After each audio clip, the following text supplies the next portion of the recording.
Hi, I'm Dr. Lisa Wintersmith. I'm a board certified general pediatrician and a member of Greater Community Church.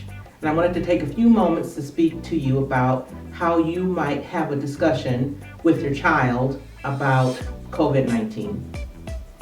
So as parents or caregivers, we want to be listening, observing, noting those things that might be causing some anxiety for our children. Simply ask them the question, what it is that they know about COVID-19.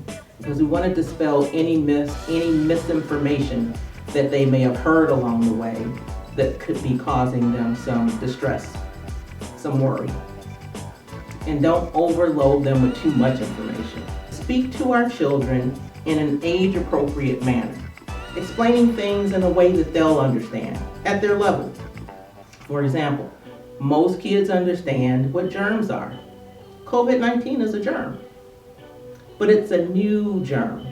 So when you're talking to your kiddo about this, let them know COVID-19 is a virus, but it's new. And because it's new, there's still lots of things that we don't fully understand about it. But reassure them that there are lots of people who are working on trying to find out answers to some of the questions that we still have. Now, if they've been in tune with the media, they've been hearing about how many people are sick and how many people are dying. It's not likely that they're understanding that most people who come down with this illness actually do better. They're not so sick that they need to be in the hospital. Reassure our kids. Help them feel safe. Help them to feel as though things will be well, because they will be. Help your child understand why it is that we're doing some of the things that we're doing. For example, why is it that we have to wear masks? Or why is it that we're being asked to stay at least 6 feet apart from one another? Well, the germ can be spread through respiratory droplets that we can expel from our mouths or from our noses when we cough or we sneeze or we even speak. So as we try and keep others healthy, and as we try and stay healthy ourselves, we're going to stay apart for a little bit. Or if we're out because we have to run an errand to the market, we're going to wear a mask.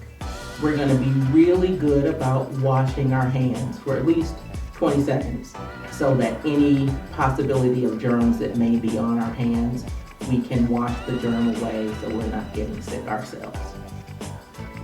Explain to your child why certain things are happening because they may not fully understand. For example, most kids in the United States are home from school. Well, why is that? Well, it's because we're trying to keep distance from each other so that we're not passing germs from one person to another and making each other sick. Why is it that mom or dad now has to work from home? Well, for the same reasons. So we're trying to keep some distance from each other physically so that we're not making each other sick, but we're also going to be purposely staying connected with each other by calling, by texting, by FaceTiming, hey, maybe even writing a letter, just to be certain that though we're separate physically, we're still connecting. In addition to reassuring our children that things will be well, despite all the chaos that's happening right now in our world, that as believers especially, that we point them to God, point them to His hand, still at work, still in control, and the things that are happening in our lives. So as caregivers, we want to be certain to be there for our kids, to offer reassurance. They have lots of questions. They have some stress and some anxiety in all of this as well. So we want to answer their questions. We want to address their fears and concerns. We want to be certain that they have the right information, and we have got to point them to God in all of this, letting them know that He's our protector, He's our provider, and that He is with us.